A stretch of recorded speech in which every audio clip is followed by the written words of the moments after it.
I knew the moment I hit the floor that the fall wasn't the worst part. The worst part was the smile on my daughter-in-law's face. Not wide, not cruel, just a small, satisfied curve at the corner of her mouth, the kind people make when something inconvenient finally resolves itself. I saw it through the blur, through the pain in my hip, through the dull ringing in my ears, and as I lay on the cold wooden steps, the only clear thought I had was, so that's how little my life weighs in her eyes. I didn't scream. At 67, pain feels almost familiar, like an old neighbor that barges in without knocking. But humiliation, that one I never learned to tolerate. I tried to push myself up with my hands, but they trembled under me, useless. My leg refused to cooperate. My breath came out shallow. "Are you all right?" Melissa's voice floated down from the landing, too smooth, too calm. She didn't rush. She didn't kneel. She didn't even sound surprised, just curious, mildly amused. I need a moment," I managed to say, tasting dust. "Of course," she replied, tapping her nails lightly on the railing. The sound was steady, rhythmic, almost bored. These stairs really are dangerous. "We've talked about that, remember?" No, she talked about it. And she didn't mention danger back then, only how women of my age should consider moving somewhere without stairs, for everyone's peace of mind. My son, Daniel, had nodded along the way. Tired men nod to their wives, thinking they're choosing harmony over conflict. I didn't blame him then. Now, I wasn't so sure. The pain sharpened, a thin, hot line shooting from my hip into my ribs. I shifted, and the world tilted. Melissa stepped down 2 steps, not to help me, but to get a better view. "I'll call Daniel," she said, already pulling out her phone. "He'll want to know you fell. It's really concerning, Margaret. Honestly, I've been saying it for months." I swallowed the bitterness rising in my throat. "It was an accident." She smiled again, a faint, victorious smile. "Yes, exactly. An accident." I closed my eyes for a second. I thought of my husband, gone these 12 years, of the home we built together, one paycheck at a time, of these stairs he varnished every spring, even when arthritis stiffened his fingers. I thought of how I used to run up and down them carrying laundry baskets twice my size when Daniel was small. Daniel, my only child. The boy who once cried when he scraped his knee and begged me not to leave his side. The man who now needed his wife's permission to decide how much space I was allowed to take in the world. Melissa finally crouched, but not close enough to touch me. Close enough only to observe. "You really shouldn't live alone anymore," she murmured. "This proves it." No. This proved something else entirely. But the pain was too sharp for me to argue. I breathed slowly, letting the dizziness settle enough to move. "Help me up," I said quietly. "Oh." She blinked once, as if the idea had only just occurred to her. Right. Her hands were cool, reluctant. She grasped my elbow, not to support me, but to guide me like fragile cargo that might crumble if handled with care. I pushed myself up, using the railing, my jaw clenched. Once I stood on steadier footing, Melissa stepped back immediately, as if proximity to me might stain her. "I'll tell Daniel to come by tonight," she said, adjusting her sweater. "We need to discuss next steps." "Next steps," I repeated, forcing my breath to even out. "Yes, living arrangements, safety, responsibility." That last word lingered, accusation disguised as concern. I nodded slowly, though inside something was shifting. A quiet, unfamiliar movement, like a heavy door creaking open after years of rust. Pain has a way of sharpening truth, and the truth was this. I had ignored too many signs, forgiven too many tones, swallowed too many small humiliations for the sake of keeping peace that no longer existed. Melissa looked almost pleased with my silence, as if she interpreted it as surrender. She didn't know me. Not really. I gripped the railing, steadying myself. I felt the bruise blossoming beneath my skin, the ache settling into my bones. But there was something else, too. A steadiness, a clarity. Accident or not, this fall had shown me the truth I'd been reluctant to name. In this house, my own house, I was becoming a guest who overstayed her welcome. And something in me, something older and stronger than pain, refused to accept that. I took a careful step forward, one hand still on the railing, the other pressed to my ribs, feeling the tender throb. Melissa was already halfway down the hallway, phone against her ear, her voice brightening at the sound of Daniel picking up. Her shoulders straightened, her steps lighter, almost triumphant. I stood there for a moment, alone on the staircase, breathing through the pain, letting each second settle inside me. The bruise would heal. But what her smile revealed, that would take longer to mend. I made my way down the last step slowly, one foot at a time, and reached the bottom just as Melissa said, "Yes, Daniel." She fell again. I didn't correct her. The pain was loud, but my resolve was louder. And for the first time in a long time, I felt something that had nothing to do with fear. I felt myself coming back. By evening, the bruise had spread across my hip like a dark, blooming shadow. I moved slowly, leaning on the kitchen counter to steady myself while the kettle hissed. The house felt different, quieter than usual, though it had always been quiet. Maybe it was me who had changed. Maybe silence had never felt this heavy before. Melissa had left shortly after the call to Daniel, promising he would handle everything.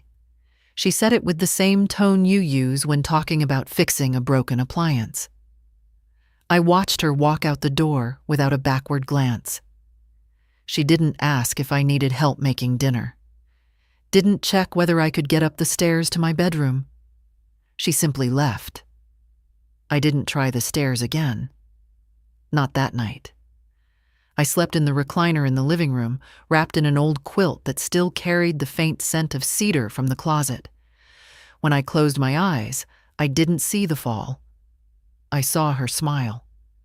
That small, satisfied curve. It settled into my memory like dust into a crack. Quiet, but impossible to ignore. Daniel arrived the next morning, earlier than I expected. He didn't knock. He never knocked anymore. He walked in calling, "Mom?" As if I were the one intruding in his space, not the other way around. "I'm in here," I answered. He stepped into the living room, took one look at me, and let out a sigh that wasn't concern. It was frustration. "Why didn't you call me last night? I told Melissa to stay with you, but she said you insisted on being alone." I watched him put his hands on his hips, the way he used to when lecturing his children. "I didn't insist on anything, Daniel. She left because she wanted to go." He frowned slightly, that familiar crease forming between his brows, a crease he'd gotten from me. "Mom, please don't make this more complicated. Melissa said you were shaken up and didn't want anyone fussing. She was trying to respect your wishes." I didn't argue. I didn't trust my voice not to crack, and I wouldn't give either of them the satisfaction of seeing me shaken. Instead, I shifted, and pain shot up my side. Daniel finally noticed. "Let me see," he murmured, kneeling to look at my bruised hip. For a moment, he was the boy I remembered, The one who used to bring me dandelions from the yard and say they were special flowers for special people. But the moment passed quickly. "This isn't good," he said. "You're getting older, Mom. These falls, they're signs. You can't keep living like nothing's changed." "I had one fall," I said quietly. "No," Daniel corrected. "You had another fall. Melissa told me about the one last winter." "That wasn't a fall. I slipped on the doormat because you tracked snow inside." He blinked, caught between memory and the version Melissa had given him. Perhaps it was easier for him not to sort out the difference. He sighed again. "Mom, Melissa and I just want what's best for you. This house," he looked around, as if seeing it for the first time. "It's too big, too old, too many hazards." "For whom?" I asked. "For you? For her? Or for me?" Daniel shook his head, already tired of me. "For all of us. If something happens to you, we're responsible. You understand that, right? It's not safe for you to be alone anymore." I let his words settle. Safe, responsible, concern. They were familiar terms, ones Melissa used often, like a script she'd rehearsed. He continued, "Melissa and I have been looking at assisted living options. Places where you'd have help, where you wouldn't risk injuring yourself. There's one just 15 minutes away from our house. It's beautiful, really." The ache in my hip was nothing compared to the ache in my chest. "You've already been looking?" I asked softly. Daniel hesitated just long enough for me to know the truth. "We wanted to be prepared, that's all. Prepared. To move me. To remove me." I folded my hands in my lap to keep them from trembling. "Daniel, I'm not leaving my home." He looked at me with a mixture of pity and annoyance, the same way Melissa often did. "Mom, be reasonable. You're getting older. Things happen. You have to be practical." I wanted to tell him that practicality had raised him, that practicality had kept the lights on when his father died, that practicality had sent him to college, paid for his textbooks, helped with his first down payment. But I knew he'd forgotten all that. Not out of malice, out of convenience. "Let's just talk about it later," he said, standing. "I'll drive you to your appointment this afternoon.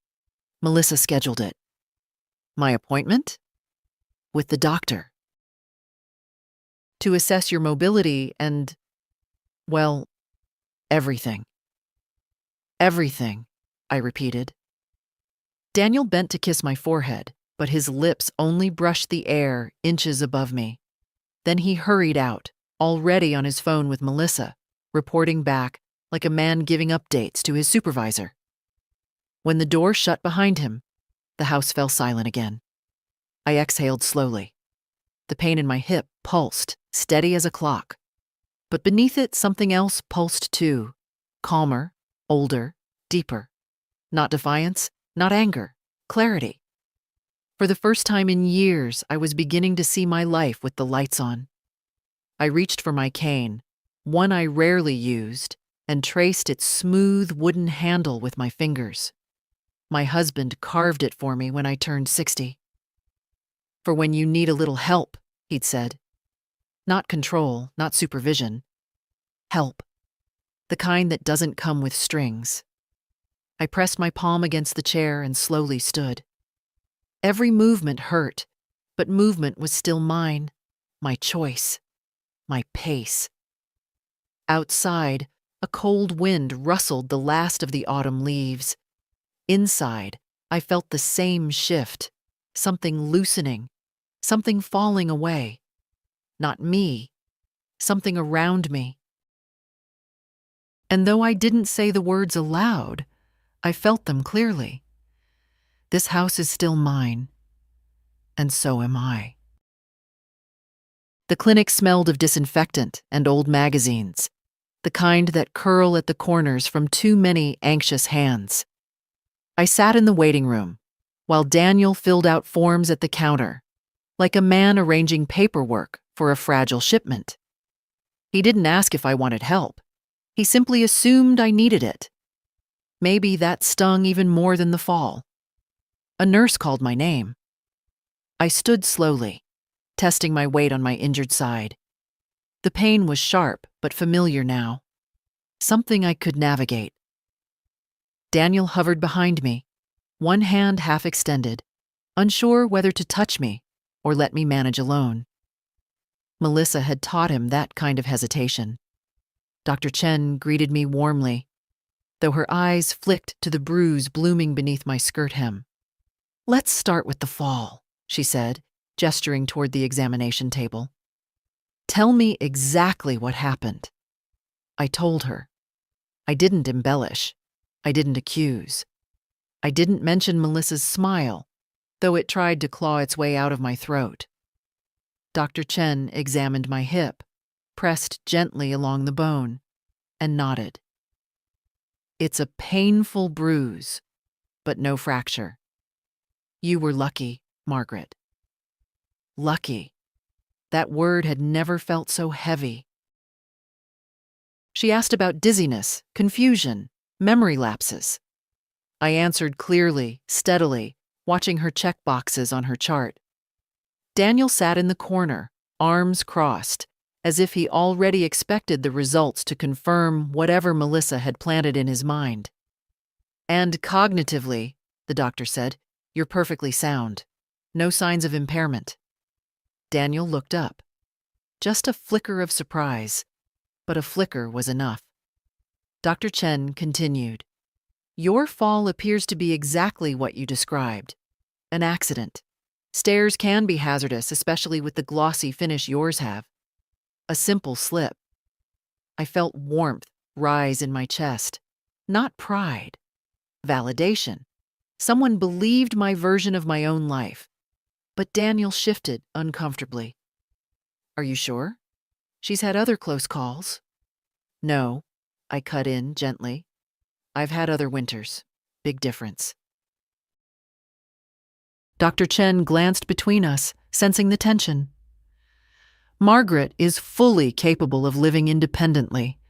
With a cane for support while she heals, she should be fine. No medical need for assisted care at this time." At this time. Doctors always choose careful words, but even in her caution, the meaning was clear. I wasn't helpless. I wasn't failing.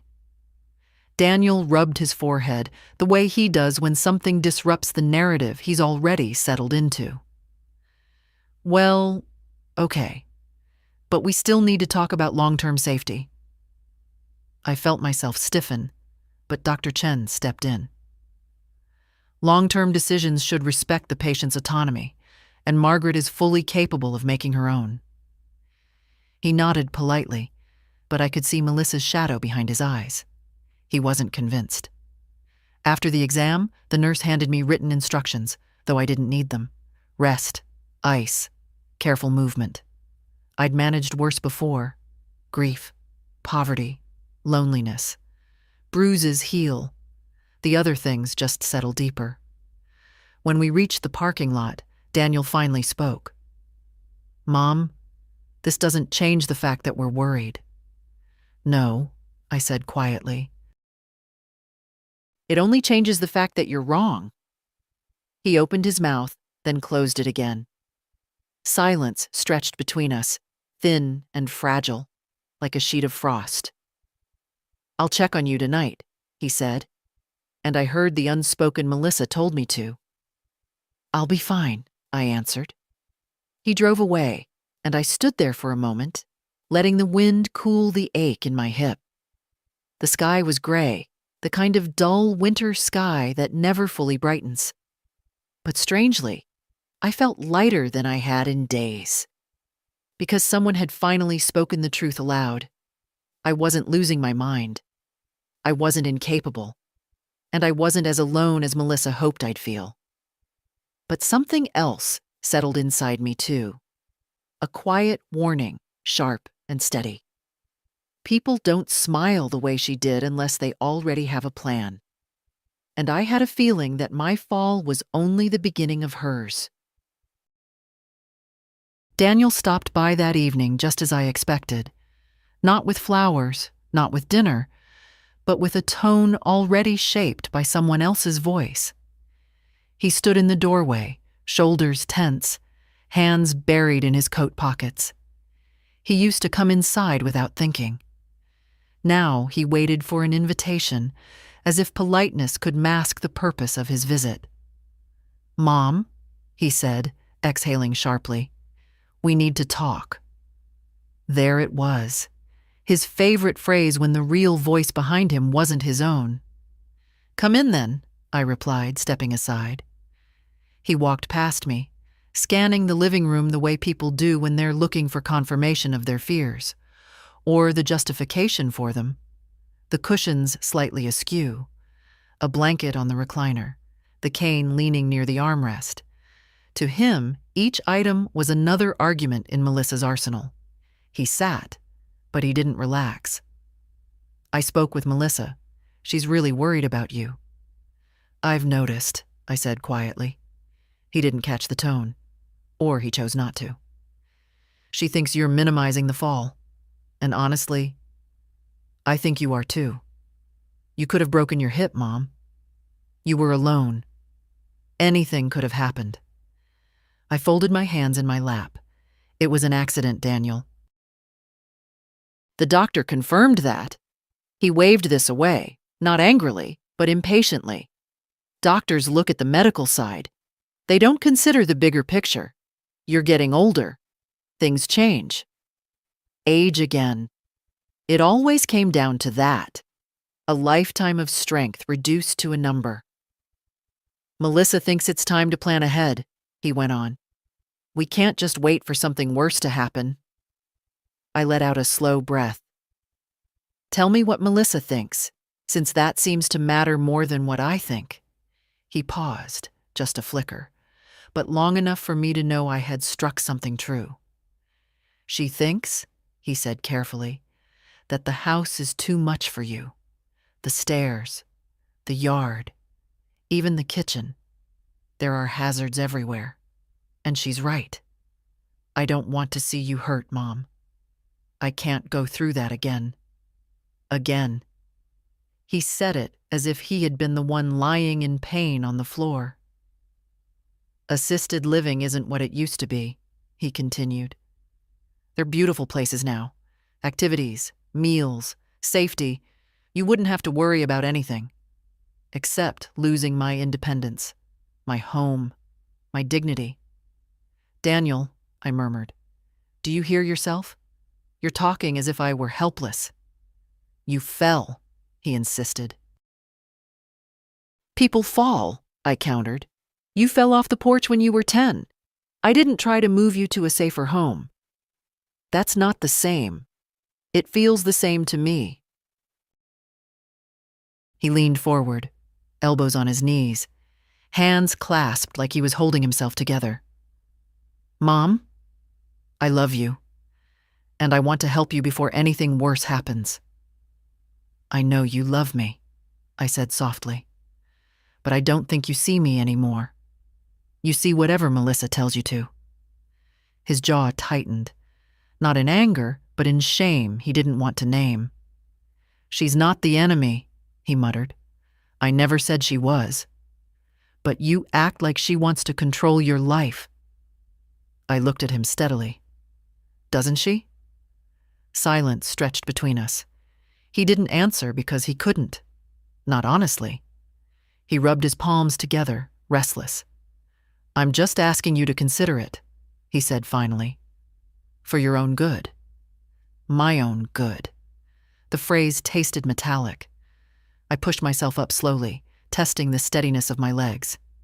"Daniel, when I need help, I will ask for it. But I am not a problem that needs solving." He followed me with his eyes, and for a moment I saw the uncertainty flicker again.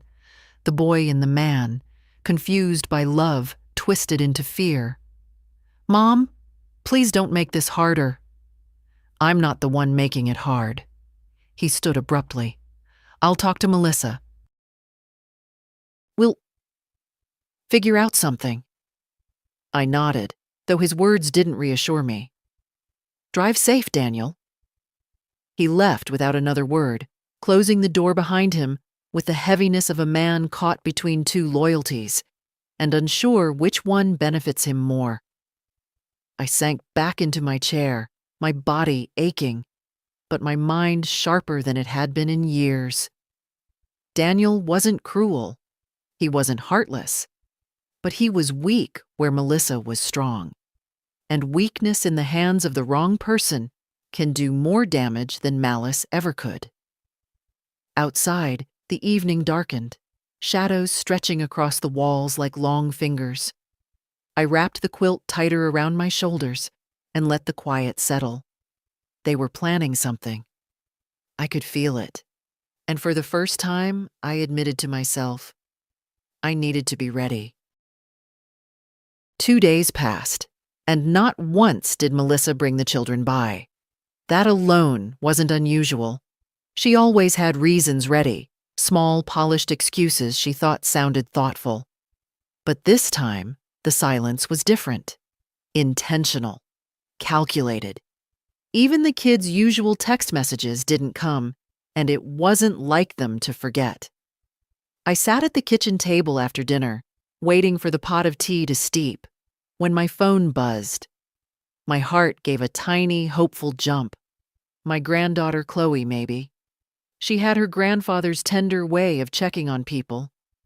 But the screen showed Melissa's name. We're keeping the kids home this week, the message read. They don't need to see you while you're still unstable after the fall. Unstable. That word hit harder than the staircase. I read it twice, then a third time.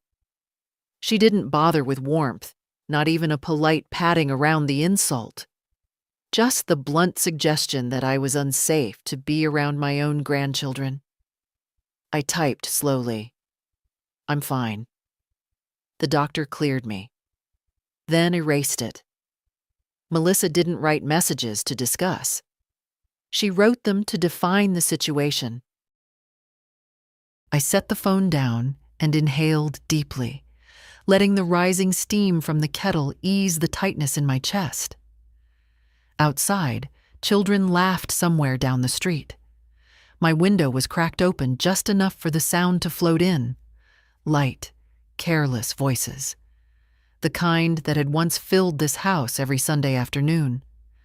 I'd always believed you could measure the health of a family by the sound of its children. Lately, mine were getting quieter. That evening, Daniel called, the conversation stiff and quick. Melissa thinks it's better to give you space while you recover, he said, as though the idea weren't absurd. I don't need space from the children. They'll come by next week, he replied, not committing to anything. Let's just take things slowly. Slow for whom? I asked. He didn't answer. When he hung up, I stared at the quiet phone in my hand, feeling something cold settle in my stomach. They were isolating me. A classic tactic. Distance the problem, then redefine the narrative around her absence. I had watched enough of Melissa's patterns to recognize when something was shifting into place. The next morning, wanting some air, I stepped onto the porch with my cane and eased myself down the steps. The sky was pale and cloudless, the kind of brittle cold that prickles the cheeks. As I made my way down the walkway, I heard a familiar voice call out. Margaret, is that really you walking around on your own? It was my neighbor, Audrey Bennett, a widow in her 70s with a sharp gaze and a sharper tongue. She crossed the street toward me, grocery bag in hand. I heard about your fall, she said. Melissa told Patrice at the salon. Sounded like she made it seem a lot worse than it was.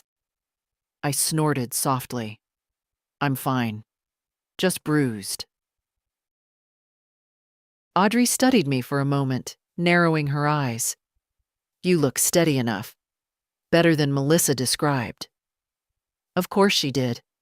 Melissa had a way of painting pictures with just enough truth to hide the intention behind them. "She's been very insistent," Audrey went on, lowering her voice.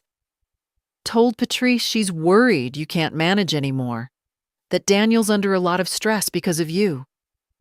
Stress. Another word that didn't belong to me, yet was suddenly pinned onto my shoulders. I thanked Audrey and made my way back inside, once the cold began to seep through my coat. Her words stayed with me long after I settled into my chair. By late afternoon, I started noticing another change, small but unmistakable. Messages from my grandchildren that normally came daily didn't. Chloe always sent me photos of her drawings. Evan liked to show me whatever Lego monstrosity he'd built. Nothing. I opened our group chat. The last message was mine, 2 days ago, a simple good night. No replies.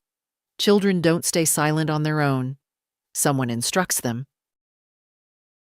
I pressed a hand against my ribs, not from physical pain, but from the ache of something older, something that comes when people you love begin quietly turning away from you. As evening approached, Melissa sent another message, this time with the precision of a woman laying bricks for a future argument. "Daniel and I think it's best to limit visits for a while. The kids get upset when they see you struggling. It's confusing for them. We'll revisit this when you're more stable." Stable again, as if I were a table with loose legs. I put the phone face down on the counter. The house felt unfamiliar. Same furniture, same walls, same blankets folded neatly on the back of the sofa. But it didn't feel like mine tonight. Not fully. Something had shifted, and I could sense it as clearly as the cold air sneaking under the door. They weren't just keeping the children away. They were preparing the story that would justify keeping them away permanently. I poured a cup of tea, held it between my palms, and let the warmth settle into my bones. I had spent my whole life being careful, quiet, reasonable. But now I understood something I hadn't let myself face before. Melissa wasn't waiting for me to fail. She was building the case that I already had, and I wasn't going to let her finish it without a fight. Melissa chose Sunday dinner for her next move. She always preferred these soft light moments when Daniel felt nostalgic and open to suggestion, when the children were quiet with their homework and she could steer the whole family with a gentle hand on the wheel. I arrived with a tin of oatmeal cookies, still warm, and Melissa accepted them as if they were a mildly inconvenient delivery she hadn't ordered. "Come sit," she said brightly. "We've been talking about something important." Daniel gave me a small smile, apologetic, tired, already defeated. It told me the conversation had begun long before I walked through the door. We sat at the table. Chloe and Evan were sent upstairs to finish their reading, though they were already done. Melissa didn't want witnesses. She poured herself water with an air of ceremony, then folded her hands. "Margaret," she began, "we've had a thought about how to make things easier for you." Whenever she said for you, she meant for us. I waited. "These last couple of weeks have shown us how fragile things can become," she continued. "Illness, falls, unexpected issues. It's a lot for one person to manage alone." "I'm managing," I said. She smiled like someone indulging a stubborn child. "Of course you are. But Daniel and I feel it's time to think responsibly about your future. We want to lighten the burden on you." Daniel cleared his throat. "We don't want you to worry about bills or paperwork or, well, anything that could slip through the cracks." There it was. They always approached it slowly, like wading into cold water. Melissa leaned forward, eyes soft with rehearsed concern. So we've been talking to a consultant about a financial power of attorney. Daniel winced slightly, as if he'd hoped she'd phrase it more gently. Melissa continued smoothly. It would let Daniel handle your accounts, your decisions, your home maintenance, everything. You wouldn't have to stress about managing things anymore. I'm not stressed, I said quietly. Melissa waved this off. Everyone gets stressed, Margaret. Daniel's just better equipped now. And this fall, well, it tells us we shouldn't delay important decisions. I watched her carefully. Everything in her posture was relaxed, but her eyes were alert, calculating. She had been waiting for this opening for years. My fall had given her the perfect wedge. Daniel finally spoke. Mom, it's just a precaution. It doesn't mean you're incapable. It's just so we can help. And what would you do with that authority? I asked. Melissa answered before he could. Exactly what you'd want. Pay your bills. Maintain the house. Handle emergencies. And eventually, when the time comes, make arrangements for a safer living situation. Eventually. When the time comes. Words as soft as velvet covering the hard shape underneath. I sat back, folding my hands slowly, deliberately. You want control of my home. Melissa didn't blink. We want stability for everyone, and frankly, Margaret. Daniel is stretched thin, trying to keep up with your needs. Daniel looked down at his plate, guilt and discomfort warring across his face. You asked me to consider assisted living, I reminded them. Melissa nodded. Just consider. And the power of attorney would allow Daniel to handle the transition when you're ready. You won't have to worry about paperwork. It's an act of love, Margaret. Love. She used that word like seasoning, sparingly, only when it served her dish. I looked at Daniel. Do you think I'm incapable of managing my own life? He hesitated. Too long. I think. It's harder for you now. And what part is harder for me? Speaking, thinking, paying my bills, or simply disagreeing with your wife? Melissa stiffened, but only slightly. This isn't an attack, Margaret. We're trying to help you before things get worse. Worse? I asked. Or less convenient? Her lips pressed into a thin line. Daniel shifted, caught between us. I stood slowly, leaning on the table for balance. Thank you for dinner, but I'll keep my decisions, and my home, for myself. Melissa's voice sharpened, barely disguised under sweetness. You're making this harder than it needs to be. I met her eyes, calm as stone. Not for me. I turned toward the door. Behind me, the room stayed painfully silent. It was the silence of a plan interrupted, not abandoned. I didn't plan to tell anyone, not out of shame, but out of exhaustion. Some battles feel too old to speak aloud. But life has a way of placing the right person in your path when you most need them, even if you don't realize you need anyone at all. It happened on a Tuesday morning. I was trimming the dead stems off my rose bushes, moving slowly but deliberately, when I heard a familiar voice calling from the sidewalk. Margaret? Are you out here ruining those poor roses again? It was Ruth, my oldest friend in the neighborhood, 74, blunt as sandpaper, and loyal in a way few people ever are. We'd shared coffee, secrets, and the quiet misery of widowhood for years. She knew how to read me better than most. I straightened with some effort. They're not ruined. They're disciplined. Oh, please, she snorted. You prune them like you're preparing them for military service. She came closer, eyes narrowing as she noticed the stiffness in my posture. You're moving like someone twice your age. What happened? I opened my mouth to give the easy answer, but the real one slipped out before I could stop it.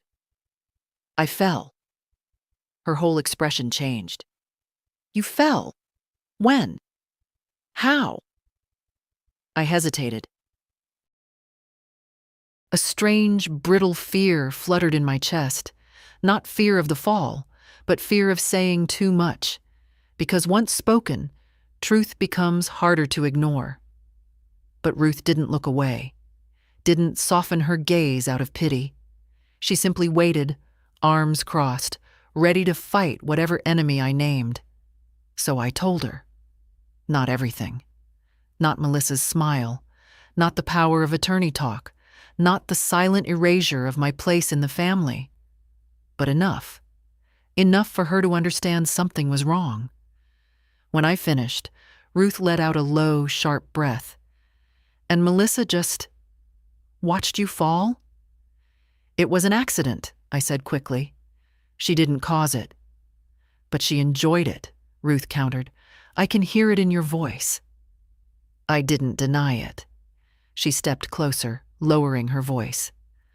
Margaret, I've been waiting years for you to see what that woman is. She's never liked that Daniel still cares about you. And she wants control of him, of the money, of everything with your name on it. Her words hit with the dull accuracy of truth I already knew, but hadn't allowed myself to say. She told people at the salon that you're declining, Ruth added, as if she's preparing them for something. For what exactly? I closed my eyes. If Melissa had been spreading that kind of narrative, then this wasn't spontaneous concern. It was groundwork. Ruth touched my arm lightly. You listen to me. Manipulative people like her, they start by making others doubt themselves. Then they cut off family. Then they get access to your accounts. I've seen it with 2 neighbors already. I opened my eyes. Daniel would never knowingly, she interrupted. But he trusts his wife more than he trusts his own judgment. And she knows that. Her certainty sent a chill through me. The truth was, I didn't need to be convinced. I had felt the shift long before this fall, little changes, subtle corrections, a slow reshaping of what I was allowed to say or feel. Melissa never pushed hard. She didn't need to. She only needed Daniel to lean slightly in her direction. Over time, the slight becomes a slope. Ruth squeezed my arm again. You must protect yourself, Margaret. Not from the fall, from the fallout. I swallowed. Protect myself how? First, stop telling them everything. Second, get your papers in order. Third, don't sign anything they bring you, no matter how sweetly they smile. She paused. And fourth, don't try to handle this alone. I looked at her then, really looked at her. Her hair was pulled into a loose bun, streaked with silver. Her mouth was set in that stubborn line I'd come to adore, and in her eyes was something fierce, protective, uncompromising. She wasn't just giving advice. She was giving warning. You understand me? She asked. I nodded slowly. Yes, and I meant it. Because for the first time since the fall, I realized something important. The danger wasn't the stairs. It was the story Melissa was writing about me, and it was time I stopped letting her hold the pen. I didn't sleep much after my talk with Ruth. Not from fear. Fear is sharp and quick, like a needle. What I felt was heavier, slower, something that settles in your bones when you finally stop pretending things are fine. I lay awake, listening to the old pipes hum through the walls, the same pipes Daniel once helped his father repair when he was barely tall enough to hold the wrench. The quiet made the memories softer, but it made the reality clearer. By morning, I knew what I needed to do. I called the attorney who handled my husband's estate 13 years ago, a calm man named Mr. Porter, whose voice always sounded like he carried a lantern through whatever darkness his clients wandered into. He answered on the third ring. Mrs. Hale, it's been a long time. Yes, I said. Too long, maybe. What can I help you with? I hesitated for a moment. This was the line you cross when you stop being hopeful and start being practical. I need to review my documents, and I need to understand what protections I still have. He paused, picking up something in my tone that I hadn't intended to reveal. Are you facing any pressure from family members? I let out a slow breath. Not directly. Not legally. Not yet. That means soon, he murmured. Come in this afternoon. We'll talk. I hung up, feeling strangely lighter, not safe, but anchored. It's a small thing, knowing someone stands between you and the intentions of those who smile at you while moving the chess pieces behind your back. Before I left for the appointment, I decided to gather a few things: a copy of my will, the deed to the house, bank statements. I reached for the file drawer and noticed something odd. The stack of utility bills was slightly rearranged. Nothing was missing, but someone had thumbed through them. Someone who didn't live here. Daniel had stopped by the day before, just to check on me. He might have wandered through the kitchen, might have opened drawers looking for scissors, tape, anything. Or maybe he hadn't been wandering at all. Trust breaks slowly, then all at once. At the attorney's office, the waiting room smelled of lemon polish and old carpet. Mr. Porter welcomed me with that same steady warmth as always. He sat across from me at a polished wooden table while I told him everything except Melissa's smile. Some things I still couldn't force myself to say aloud. He listened without interrupting, just nodding occasionally, taking notes. When I finished, he folded his hands. Mrs. Hale, what you're describing is a pattern we see often. Subtle pressure, reframing of events, attempts to limit your contact with others. It usually precedes a petition for guardianship or power of attorney. I felt my stomach tighten. Hearing the words from him, not my fears, not Ruth's suspicions, hit differently. But, he continued, you are entirely competent. The doctor's report confirms it, and unless there is evidence of cognitive decline or danger to yourself, no court will grant them control. I exhaled slowly. And if they try anyway? He opened a folder and slid it toward me. Then we prepare. You update your will. Clarify your healthcare directives.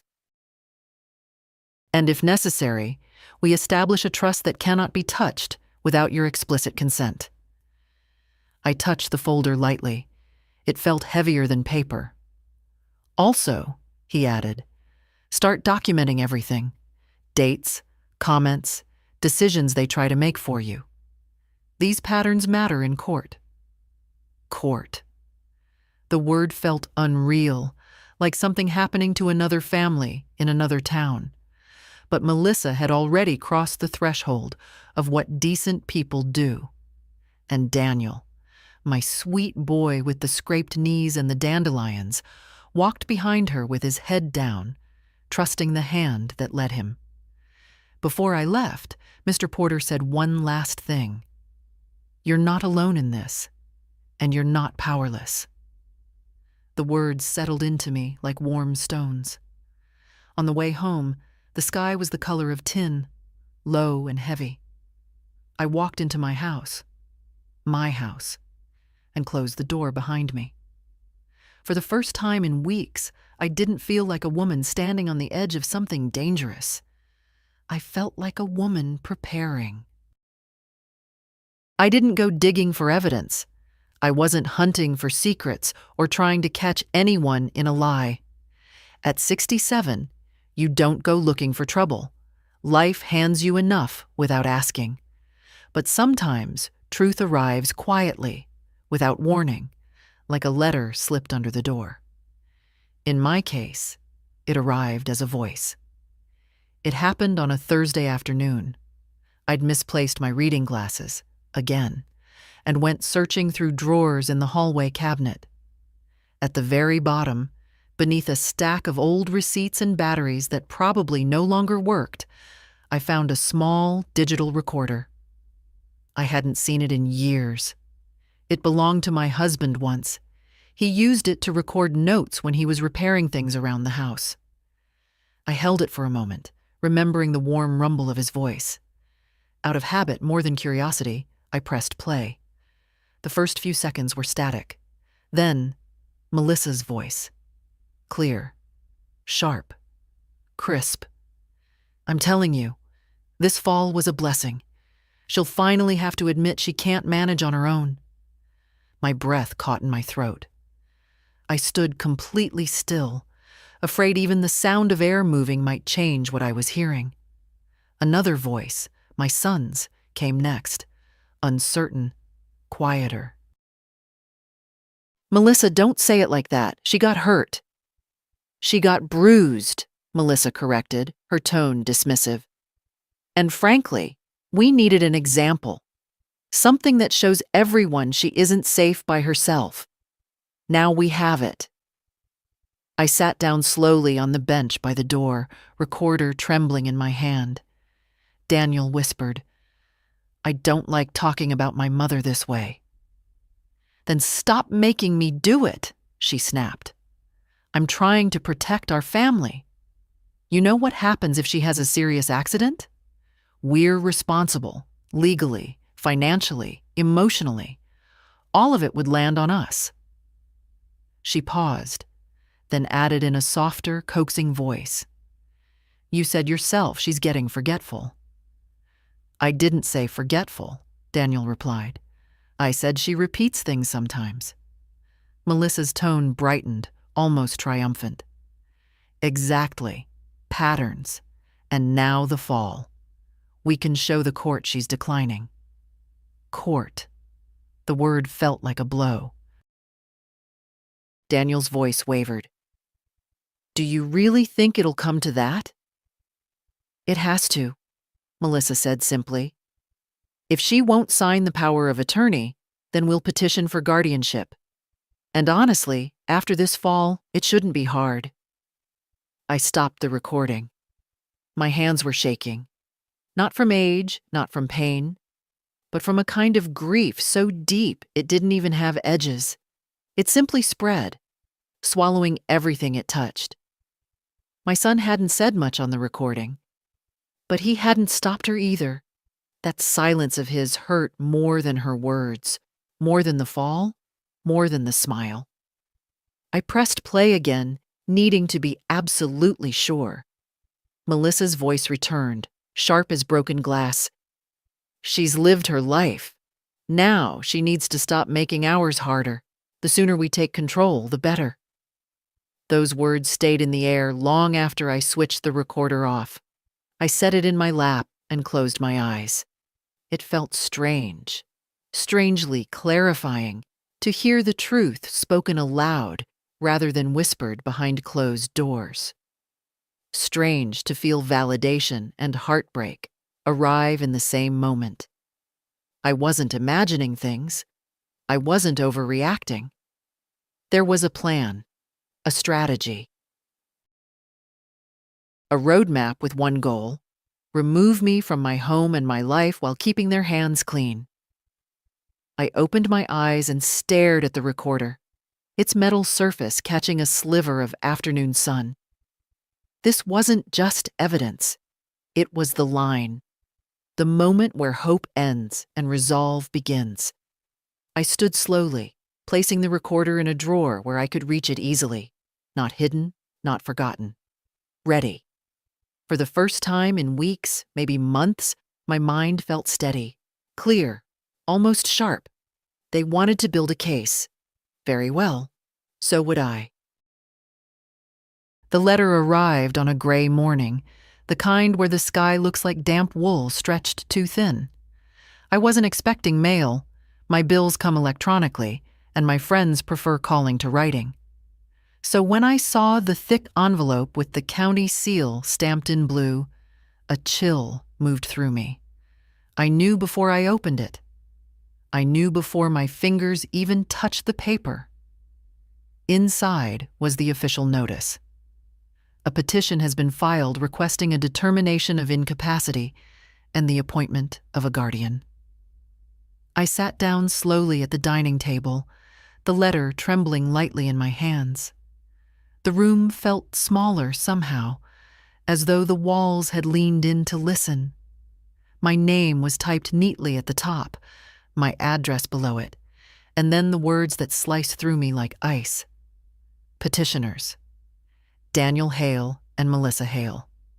Not just Melissa, Daniel too. For a long moment, I couldn't breathe. I had prepared myself for the possibility. I had braced for Melissa's next move, for the strategy she'd hinted at in her recorded conversation. But seeing my son's name printed beside hers, that felt like a fracture. Something clean, something final. I read the petition again, line by line. They claimed I was unable to safely manage daily activities, that I had demonstrated confusion and impaired judgment, that I had suffered multiple falls, that I was in denial of my declining condition. Each sentence was a quiet assassination, gentle words sharpened into weapons. They didn't accuse me of madness. No, Melissa was smarter than that. She painted me as fragile, confused, kindly framed in helplessness. A woman who needed saving for her own good, the kind of story courts like. But I wasn't helpless, and I wasn't alone. I folded the papers and placed them deliberately on the wooden table. Then I called Mr. Porter. His voice was steady, but I heard the tension beneath it when I told him what arrived. They moved quickly, he murmured. This means they believe they can convince a judge without resistance. Well, I said, they'll have resistance. He didn't pretend optimism. He respected me too much for that. We'll need to respond immediately. You'll attend the hearing. Bring the medical report. Bring the recorder. Bring anything that shows you are managing your life independently. I closed my eyes. I never thought it would come to this. No one ever does, he replied gently. But guardianship petitions are often less about care and more about control. Control? Exactly the word I had been avoiding, even as the truth circled me like a hawk. After hanging up, I sat for a long time without moving.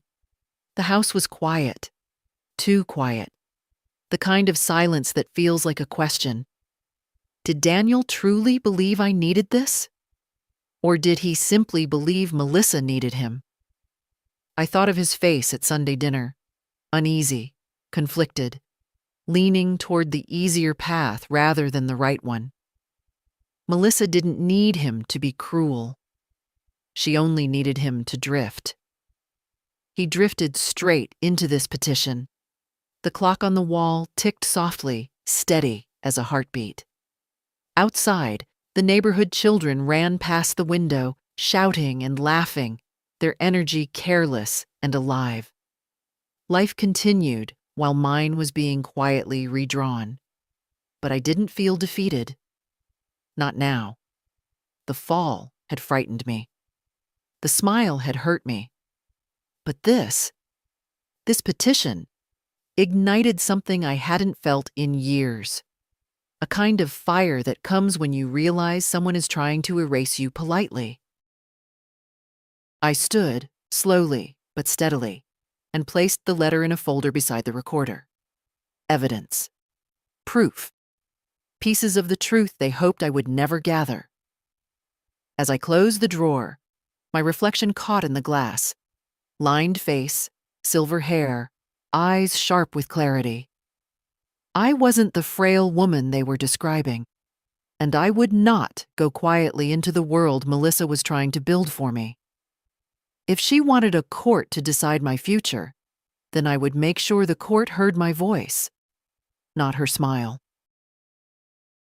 Preparing for a court hearing at 67 is not something you ever imagine doing, at least not against your own child.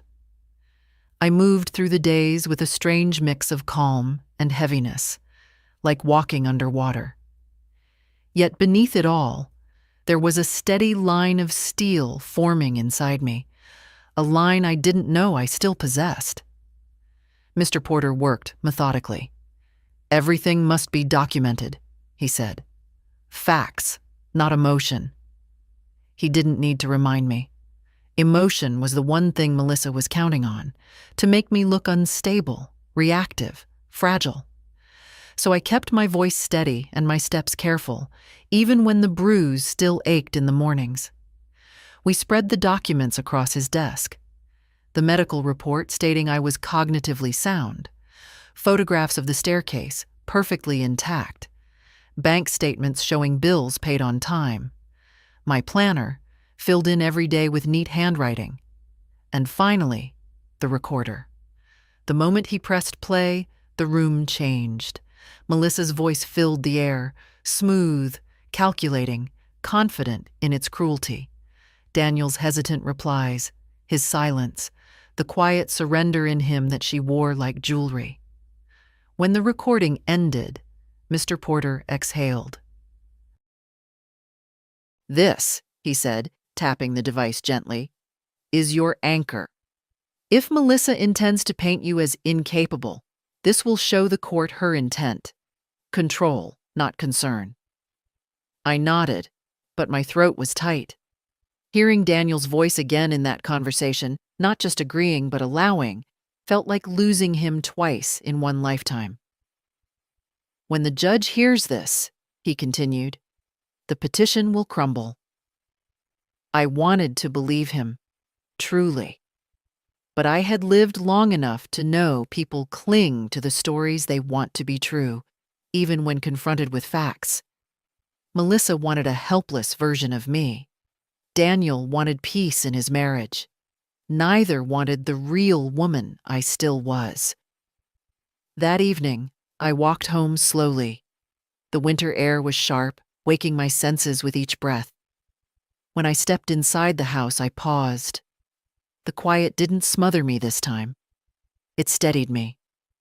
This was my home, my walls, my floors, my history. I wouldn't give it up to someone who had never loved it.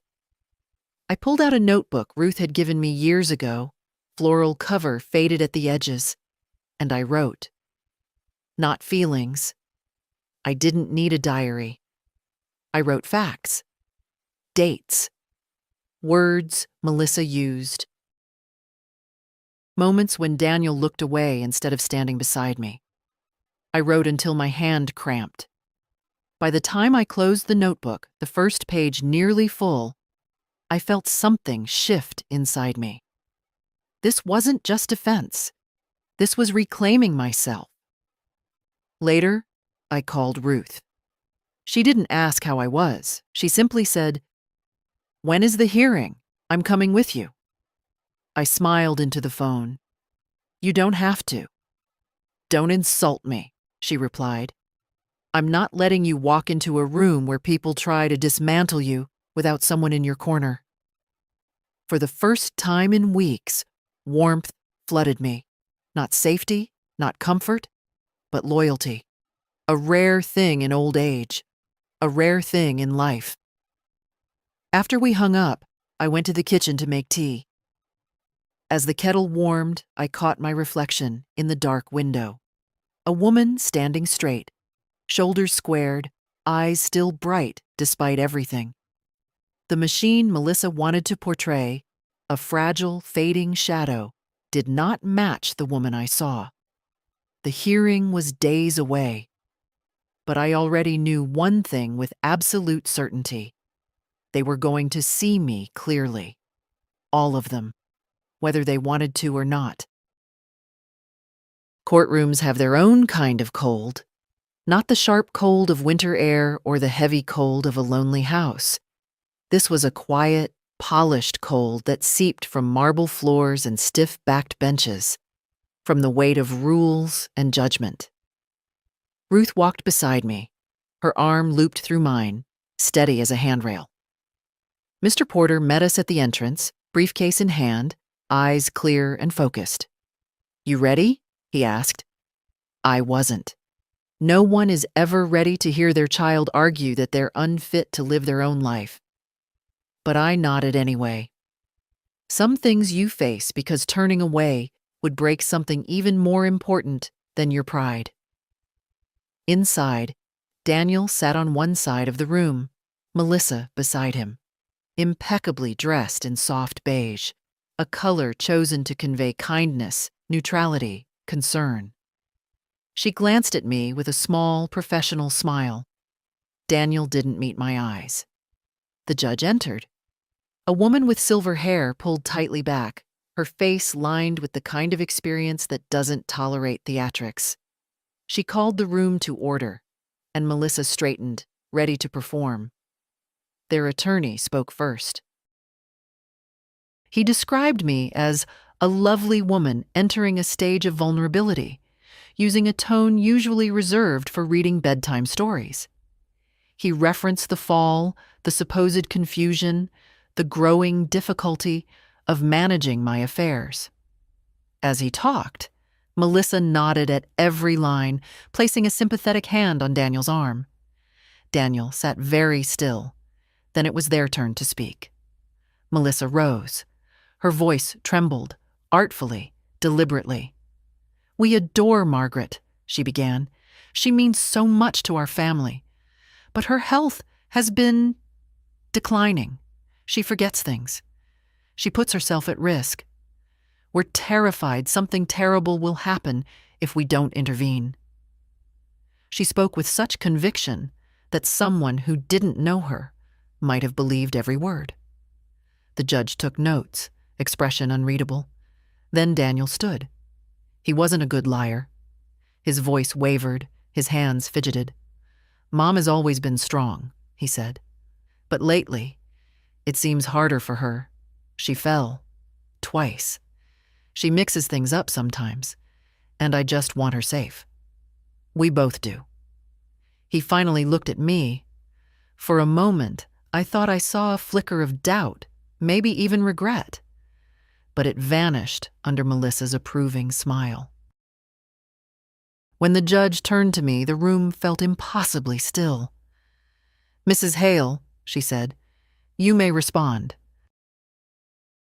I rose slowly, using the cane not because I needed it, but because I refused to make my steadiness look like defiance. I wanted truth, not dramatics. "Your Honor," I began, my voice calm.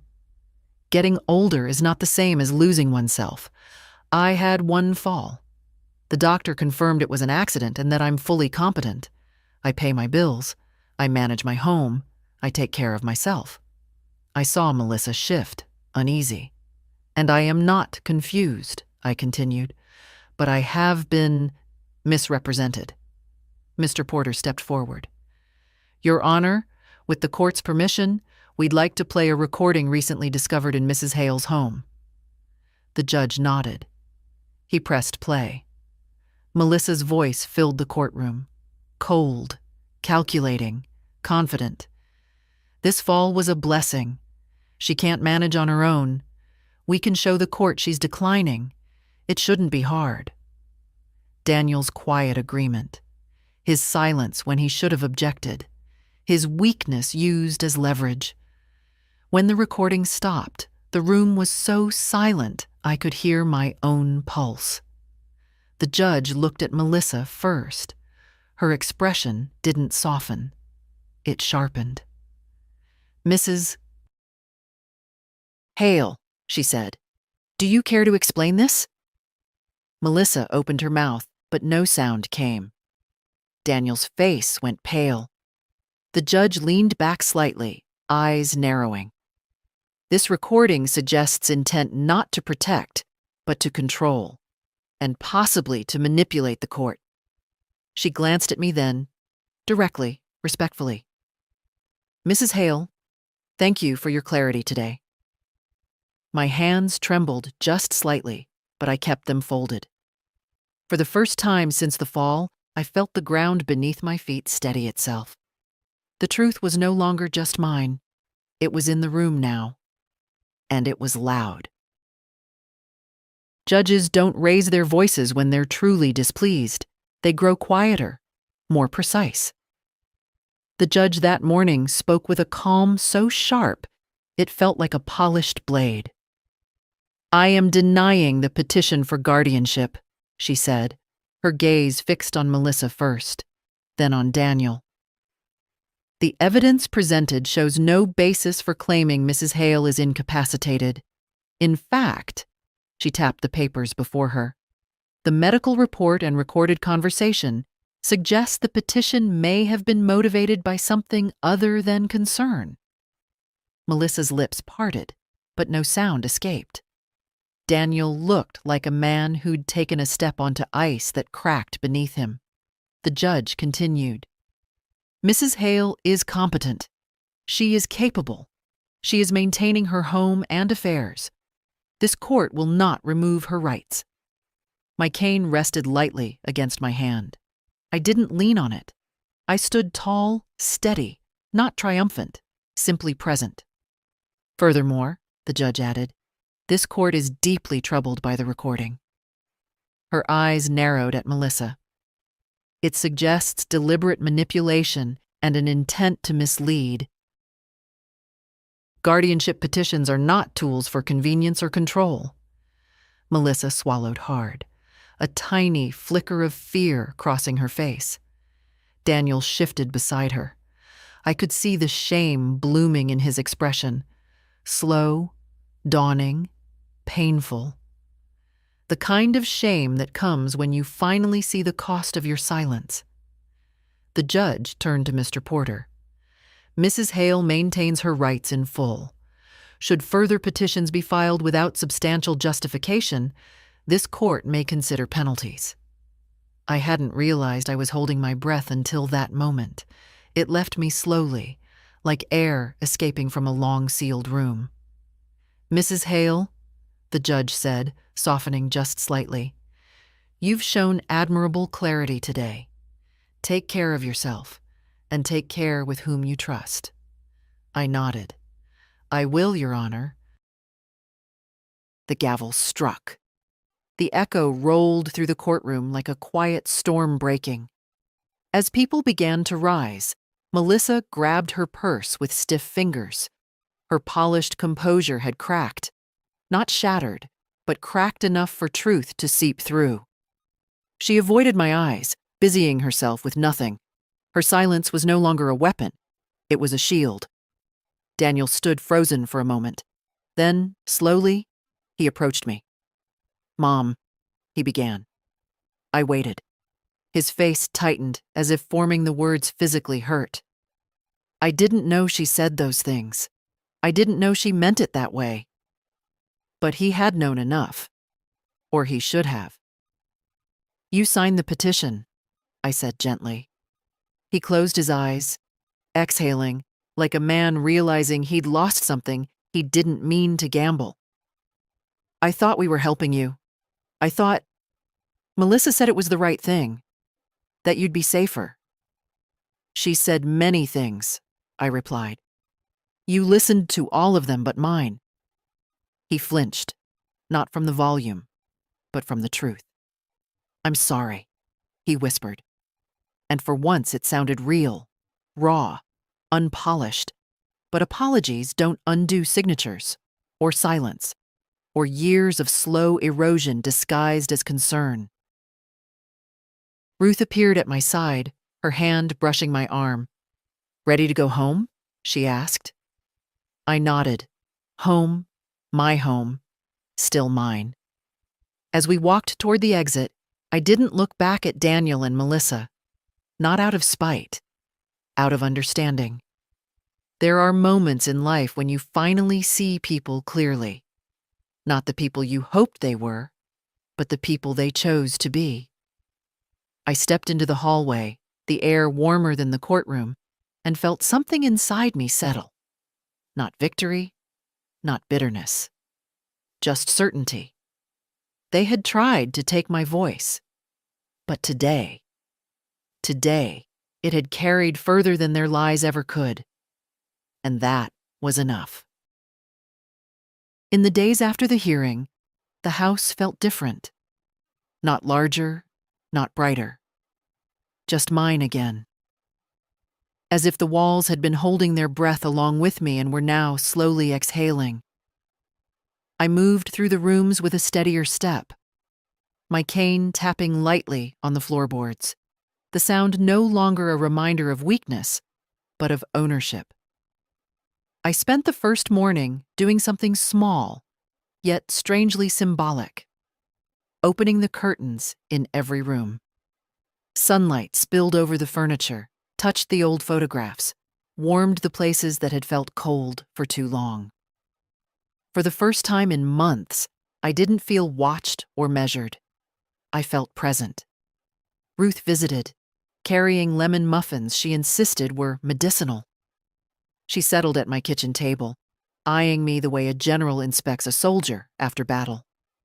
"You look taller," she said.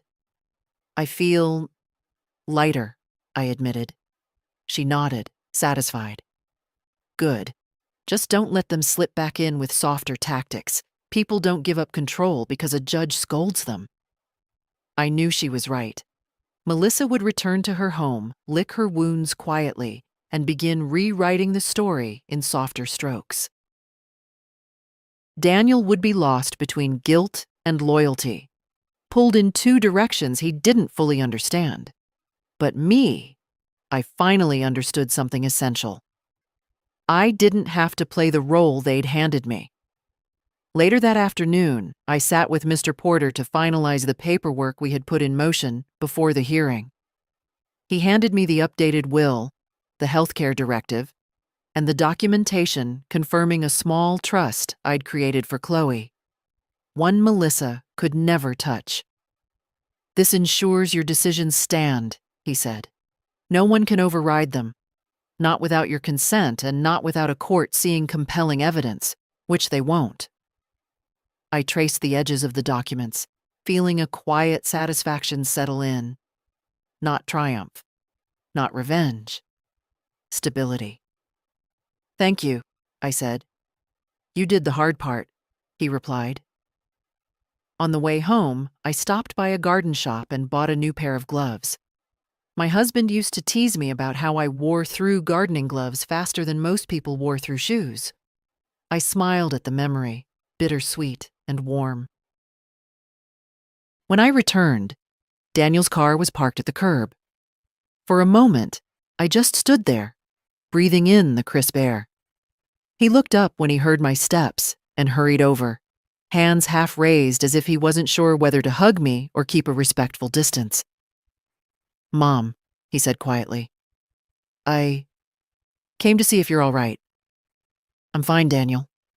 He nodded, eyes downcast. The silence stretched, but I didn't rush to fill it. I had spent too many years cushioning his discomforts. Finally, he spoke. "I'm sorry. For everything." His voice cracked. I didn't know how far Melissa was willing to go. I should have stopped it. I should have listened to you. I looked at him, not the man he'd become under Melissa's shaping hand, but the boy he once was. The boy who trusted me, who believed I could fix anything. "You should have," I said softly. Honesty didn't need sharpness. It only needed clarity. "But now you know." He wiped his eyes quickly, embarrassed. "I want to make it right. I don't know how yet, but I want to." "That's your work to do," I replied. "Not mine." He nodded slowly, accepting the truth even as it stung. "Can I still visit?" "Of course," I said. "But on different terms." He exhaled, a long, trembling breath, and for the first time in years he looked like someone standing on the threshold of growing up, at 42. We didn't hug. We didn't need to. The distance between us was no longer punishment. It was space for him to understand his own choices. That night, I made myself a simple dinner and ate it at the table with the window open. The cool air carried the faint sound of children playing down the street. I listened, letting the noise settle somewhere deep inside me. I knew life wouldn't suddenly become easy. Melissa would circle back, carefully, quietly. Daniel would falter again. People don't untangle themselves overnight. But the balance had shifted. Not in the courts. In me. For the first time in a long time, I felt like someone who had chosen her own life again. Not someone waiting for others to decide it for her. The house was quiet the next morning, but not the uneasy quiet of the weeks before. This was a different silence. Warm, familiar, like an old friend settling into the chair beside me. I moved slowly through the kitchen, opening the windows just an inch to let in the early breeze. It carried the smell of damp leaves and chimney smoke, the kind of scent that belongs only to neighborhoods where people have lived long enough to remember each other's stories. I set the kettle on the stove and waited for it to hum. Waiting no longer felt like something being done to me. It felt like something I had chosen. My time was mine again. My mornings, my thoughts, my decisions. All the things Melissa tried to shrink into something fragile. I opened the cupboard and reached for the old teacup with the faint blue flowers. A wedding gift, almost 45 years ago. My husband always said it made tea taste better. I don't know if that was true, but holding it now made me feel grounded, as if a part of him stood somewhere nearby, watching with that gentle smile he carried through our hardest years. I poured the tea and sat by the window overlooking the yard. The roses I had trimmed last week were already showing small signs of new growth, tiny red points pushing through the stems, life returning exactly where it had been cut back. I smiled at that. Nature has its own way of reminding you that pruning isn't punishment, it's preparation. The phone buzzed once on the table. A message from Chloe. "Grandma, can we visit after school? I miss you." Just that. Simple, honest, untouched by adult hands. I wrote back, "Yes, sweetheart. I'm home." Home. Still my favorite word. I set the phone aside and wrapped my hands around the warm cup.